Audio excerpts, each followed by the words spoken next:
Hey Max, good to be with you, man. I'm excited to talk about motion today. I guess for us, it's been such a tool that's helped to improve efficiency around creative reporting. Of course, that's its intention.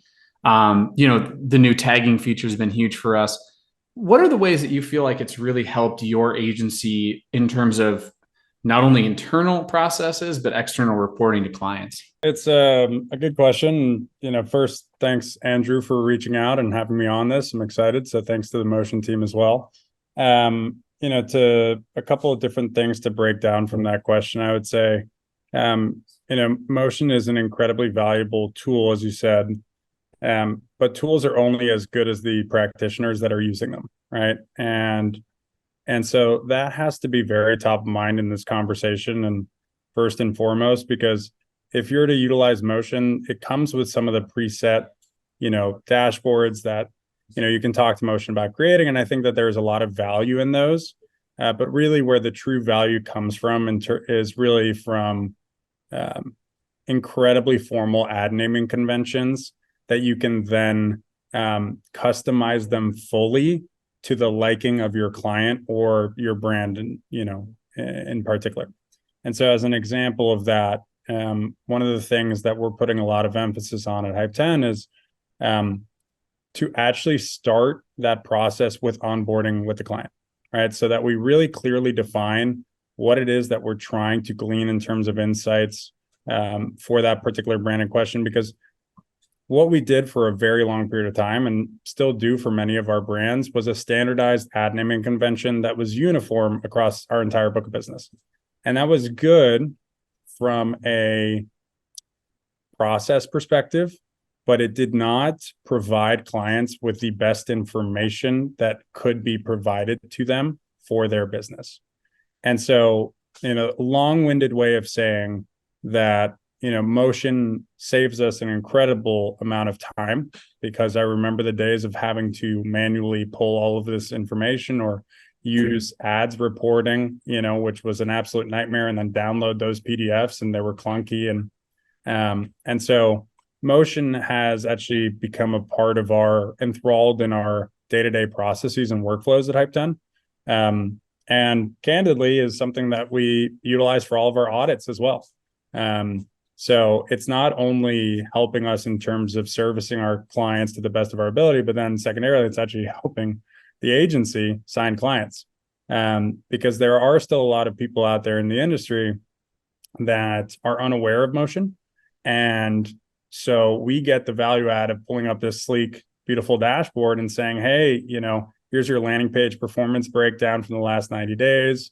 Here's your ad format, variability performance, and how do those CPMs compare and why, and how we think about things a little bit differently during an audit, right? So there's so many different use cases for it. And I think the real value from it comes from being creative with it, rather than using it for the standard protocol, like I would say probably the majority of Motion users are. Let's talk about some of the deeper things that you're talking about. You mentioned the report that you guys have on creative diversity, essentially creative type reporting. What other things do you use that help you analyze real performance? I mean, obviously there's a big debate on creative metrics and things like that, but what reports do you use on that side? And then what reports do you use in terms of acquiring clients that really open people's eyes, that they feel like aren't utilized that they haven't seen before? I think it does go back to the ad naming conventions, right? The more formal and robust your ad naming conventions are, the more dashboards that you can create that are fully customizable to said ad naming conventions. Oftentimes when we're auditing accounts, people will have like 3 to 5 inputs in their ad naming convention. And sometimes they're uniform in their ad naming conventions, but oftentimes they're not. And so it's very clear cut. And one of my kind of go-to questions that I asked the client during the audit is I'll read out the ad name and I'll be like, which ad is this? And why is it working? And they'll be like, I have no idea which ad that is, right? Because there's no information that's being provided about the actual qualitative, inputs of the asset itself. And so no insights can actually be gleaned. And if they are to be gleaned, what's going to be required of the media buyer or creative strategist is basically to watch that entire video and write notes on it, right? To try to glean those insights. And motion is the tool that can save you hours of time if you're just willing to be organized in the early onslaught when you launch ads. So much of what I see is, when we're auditing, is people testing to test. And there's no plan necessarily for that. So calling that out right away makes a ton of sense. Naming conventions being the backbone of that makes a ton of sense. I think that, another piece that I do want to talk about is, other reports that, I don't know, I guess come standard, or are the things that you're creating. Like, what are the pieces what are a couple of reports that you guys are creating that you feel like inform the discussion with clients each week or each month that really move them in a better direction to improve performance? Because the old days, it was like, look at it. Oh, you know what? Like, maybe you need to try a different audience. And like, that's not the case anymore. It's now creative's at the front of that. So what are kinds of things you guys are looking at there? So I'll do the more kind of like basic standard ones to begin with. So as an example, one of our brands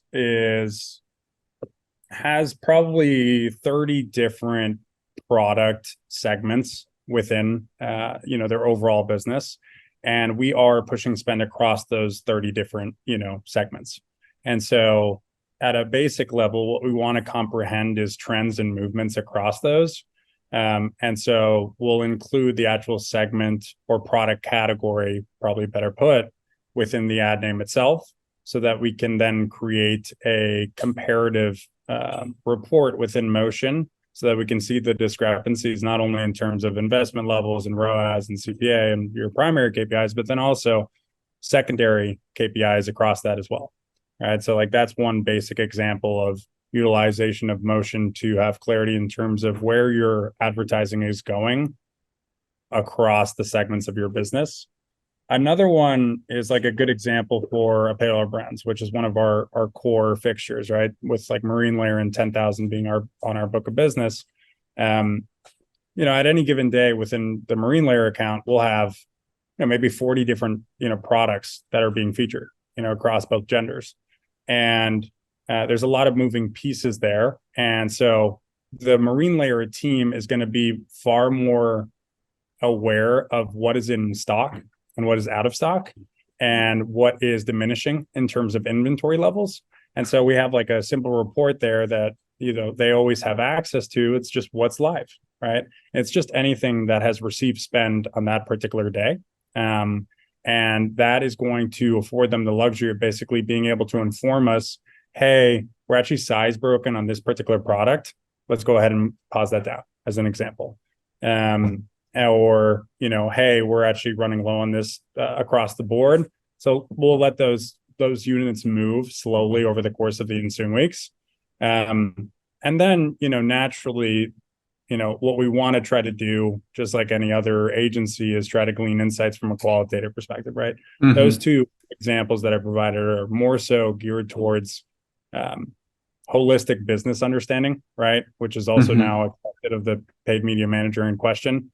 And so from a creative perspective, I'm not one of those people that believes that a lack of spend is a signal, right? I want to ensure that our creative tests are, in fact, getting a certain amount of spend, behind them, so that I can walk away with confidence that we, in fact, tested what we went into, wanting to test, and we have a clear understanding of the outcome of said test. So we have a creative testing ABO campaign for all of our new concepts that we're testing. And then what we do is basically create motion reports for those different ad groups and different concepts, so that we can jump into motion and not only comprehend the primary KPIs on an in-platform basis, but then also secondarily understand, what are those secondary KPIs looking at, right? What's the outbound click-through rate? And then secondarily, if it's video content, then comprehending, if this opening hook performed better, right? Because a concept oftentimes will have like 4 different, opening hooks associated with it. So we want to be able to understand which is retaining people's attention. But I think where people oftentimes miss is their ad name conventions only contains the actual voiceover hook. and it doesn't contain information about the visual hook, which is as important, if not potentially more important, right? So we actually include both of those. And so that's kind of a little nugget there where you should try to have more information within that ad naming convention, not only just in terms of like text overlay that's featured in that first couple seconds, but then also what's happening visually. Also, is there a sound associated with the opening hook that's unique? Yeah, I mean, I think I appreciate the information on that, and looking at both of those things, they are equally as important. And I think it goes to, a couple different things. One is motion helping you to be more collaborative with your clients. For so long, agencies were taught, or buyers were taught to kind of keep things behind the walled garden, and oh well, we'll take care of that, no worries. And the fact now that you have the ability to show them a report. You don't have to show them everything, but you give them a report. Here's what's live. That can be really helpful. Or, here's what's performing in the last week, and they can look at that, and it's on a rolling basis and does it automatically. Right. Exactly. That's beautiful. Also, it goes to the small nuances of each of these, pieces of creative. It is obviously the text, what's being said in the ad itself, like on the ad text. And then there's the text on the creative and, like you said, the music. So, and the voiceover might not match. The voiceover. Yeah. Right. Because the voiceover and the text could be different. Right. And so like certain creative agencies that we work with, or for producing the content ourselves, like it's actually intentional. And so to not have that input and then build it into motion is lazy. Right. Because then you can't interpret that test properly. So I keep bringing up ad naming conventions, but it's really the name of the game. And it's very top of mind right now because candidly, Andrew, like this conversation also sparked some interest in me because I was like, I feel like we're doing a good job with utilization of motion, but I know that we can be doing a better job. And so like yesterday, I spent about an hour and a half completely revamping our ad naming conventions for one of our brands, and it's fully customized to them, right? It's not the status quo. It's like I've been working with this brand for 18 months. We've been using the traditional ones, but where we were failing to meet expectations with them was by providing qualitative insights, right? And it all came back to the ad naming conventions and motion affording us the luxury of not having to pull Excel reports and then try to create pivot tables associated with those, and having this sleek, amazing dashboard to make that come to pass. Yeah. I mean, and that's where, our naming conventions, there's some clients that are great, some that could have that's more, left to be desired there, I guess. And the tagging piece has been really helpful for us. Let's go ahead and do some, shift over to some screen sharing and go through a couple reports, if that's okay with you.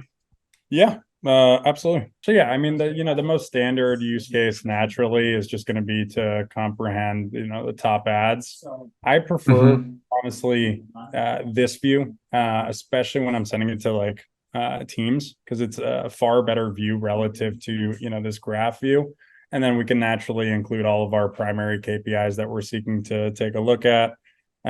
We naturally will see that change, dependent upon what it is that we are looking at. But this is just going to be a standard Facebook ads top report. Now, a couple of other things that are helpful that we will go ahead and take a look at that are specific to this particular brand that I had alluded to and referenced earlier. So you'll notice that we have like 16 different filters here for all the different product categories within their business. So that automatically motion is doing a lot of the hard work for us, right? And so when a client is asking about spend distribution across this, we already have this, and it can be a staple of our call agendas on a week in, week out basis and discuss trends that we're seeing across these different product categories. So that I found incredibly valuable so that we can just see movements over time there. And then also what is great about this as well is that we can then also create just like naturally a top creative performance report, right? So if they're asking like, oh, that's great, then I can actually just like go ahead and do that quickly and then be able to illustrate, which ads are performing best within that. Awesome. And then let's jump into an apparel brand. Same story here in terms of what we were referencing earlier, just an illustration of what's live. So this is just ad status is active, right? Which is one of those options that Motion has available. So super easy to build this one out. It's also just helpful because sometimes it can be a little bit burdensome to try to look, especially if it's a larger account across, let's say, like 6 different campaigns, et cetera, and try to scroll down with these tiny little thumbnail images. This makes it far more clear to not only, the client in question, but then also to our internal team as well, so that we can be able to, they can tell us from an inventory perspective what is currently, out of stock, running out, et cetera, like we discussed earlier. Mm-hmm. So that's an illustration of that. And then just the classic, for this particular apparel brand, what we like to do is basically interpret the performance across different ad formats, but specifically for different genders. And so that is one of the inputs that we have within our naming convention for this particular brand that isn't always standard, right? Because it doesn't make sense to have that for, different businesses. And so I like to basically monitor this on a consistent basis so that we can see how things are changing. I have a bit of a different belief in terms of ad format relative to many people in our industry. I actually believe that Facebook optimizes off of the individual's and preferences. Because as an example, Andrew, if you've shown Meta that you have a 5% higher likelihood of interacting with video content and you open up your feed, you're going to predominantly see video content. Mm-hmm. Now, if I elicit the opposite reaction, right, or illustration to Meta, where, I have a 5% higher propensity to interact with static content, I'm going to see more static content. Same mm-hmm. goes with DPA, right? If you've ever anecdotally scrolled through DPAs, what you'll see for the ensuing 24 hours is really heavy focused, DPA mm-hmm. content, right? So we want to understand and actually afford, number one, Motion allows us to comprehend that investment level across these different ad formats, which is amazing, right? So as an example, one of the things that we like to monitor is not over-indexing on DPA investment, right? Yep. Because I believe DPAs are amazing in terms of direct response, but they're not going to generate the most favorable branded experience, right? There are tools like Socio and Marpripe and others that potentially can help in that endeavor. But we want to maintain a relatively small percentage of spend. And this, particular report allows us the opportunity to keep an eye on that, basically. But then also comprehend across the other ad formats that we're currently pushing where we're seeing trends, right? You can see that this particular brand in question is heavily reliant to drive the majority of their, performance on statics, but we still want some of that ad format variability. And it's very clear cut that we're doing very minimal testing with video, right? And it's something that we've been slowly but steadily starting to integrate into this particular brand. Yeah, I mean, I think it's, the creative diversity is sort of twofold. Of one is the ad type diversity, and this is allowing you to see it. The other one is problem aware, solution aware, brand aware, product aware, and going through those stages. And those are the two kind of levels of creative diversity, and Motion allows you to see those. And that's really where successful ad buyers today, I feel like, are living. Certainly that nuance and understanding them and having a tool or having Motion to do this for them is incredible, because it has given us a leg up. And I agree with you about creative types being an optimization point that is not taken advantage of that often, because all you hear is make video, make video, make video. But I am a huge believer in carousels, number one, and always been a huge believer in statics. And, because I have felt like those, video can be really powerful to get across a concept, and moving in that direction can be great. But I also feel like you have to have certain backbones of the account built on this. And so it's cool to see that you're doing that too. Makes me feel like I know what I'm doing if you're doing it. So I love it. Oftentimes, to your point about the problem aware and problem unaware, there's a lot of successful businesses that fall within verticals that do not necessitate tons of education. They don't, right? I don't need to really know all that much about these pants. Like, I either like the way they look or I don't, Mm-hmm. And And so I think it's, I don't want to come off too aggressive here, but it can be a little bit of a fool's errand to put that determination and be like, we need video, we need video, we need video. You're wasting all this money that would probably be better served, by taking advantage of lower CPMs on an ad unit that's far easier to make, that can also still have a compelling message and narrative associated with it. So yeah, I'm in full agreement with you there. Ad format variability is very top of mind across our book of business. Now, I have one, I had referenced this at the top of the call and I wanted to illustrate. And, this is a brand that has been with us for, I want to say something along the lines of 18 months or so. And I have a very close, relationship with them at this point.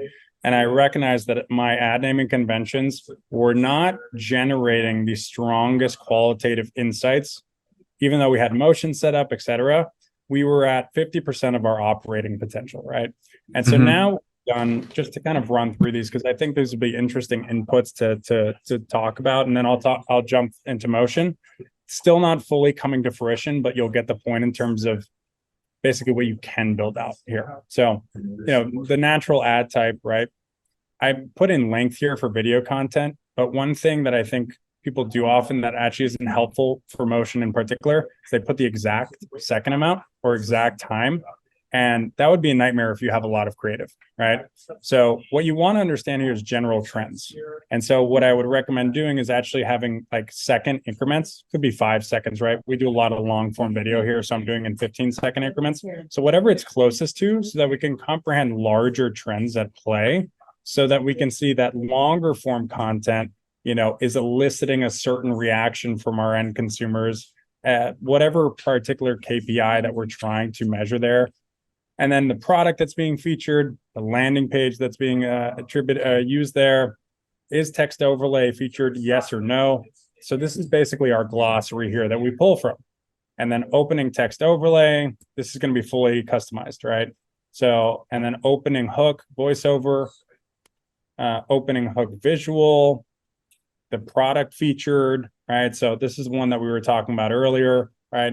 So for this particular CPG brand, is it a product still? That's the opening scene. Is it somebody opening up their fridge? Is it them opening the door to receive their package? Is them opening the package? Is it just a talking head, right? And how are those performing relative to one another? What is the product? Is the product being featured, yes or no? Because oftentimes it'll be a talking head with no product being featured, and then the product is introduced later, right? Symptoms reference, right? So this is one of those that's like, a lot of agitation of problems, right? So we've listed out frequent symptoms that you feel in your day-to-day life, right? That is included within kind of the agitation part, so that we can comprehend across these, what is resonating best with end consumers. And then we also have creative details. And we've done this in a manner in which it's not specific, right? We're not going to go ethnicity, we're not going to dive too deep, but rather understanding across gender and general age what is seemingly working best from a creative perspective, which of the different SKUs that are available are being featured. And then this is an important one, time to product, right? So we've just labeled that as TTP dash time associated with that. Just like our video content, what we've done here is we put, so like 5 seconds, 10 seconds increments, right? So that we create the motion report, which I'll open up here soon, so that we can, that's parsing through properly. It's not exact, but I don't care if it's 12 or 10, just want to have a general understanding of, are we introducing our product too late here? And that's what's missing. Sure. How can we Interesting. Yeah. And then, ingredients that are called out, and then certain things here attributed specifically to this particular business, but you get the point here. So sure. It all starts with the ad naming conventions. Now, this is brand new, right? So there's not much that we're going to see here, but I'll elicit using my glossary. What I've then created here is our new naming convention with all of those things. And so video length comparison, right? It's just a bunch of comparison reports. And this process, by the way, took me 10, 15 minutes, right?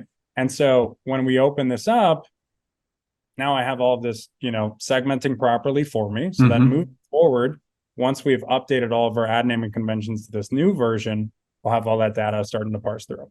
I wish that we had talked in a week's time so that I would have some data here, but maybe we can do a quick 5 minute. Yeah, but I think it shows the real deep power of, another way to use motion in terms of not just the ad type comparison, but yes, everything in the ad itself, like you talked about the time to product, what LP are you using? We've talked about landing page comparisons. We do that, but breaking it out even more about specifically in the creative and the variance on this is huge.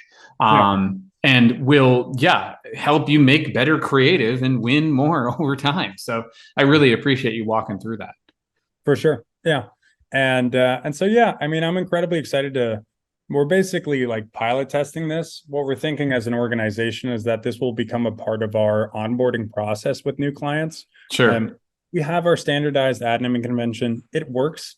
But it's not a differentiator, right? And I think in today's day and age, we all know the value of, creative reporting and the value that motion provides in creating a much simpler, day-to-day workflow for gathering qualitative insights. But I still think that there's more that can be done across the industry. And I think ad naming conventions is the unlock for that to come to pass, because there's no character limitations, right? You can put in 1,000 characters into that thing. And it's not illustrated to the end consumer. Maybe depending on your UTMs and the URL, it might parse through some of that information, but might as well take advantage. Right. Yeah, I agree. I think it makes me excited to go back and actually do some more adjustment on our end. So Max, thank you for your time today. I appreciate it. Awesome. Well, I appreciate you, Andrew. Thanks, Motion.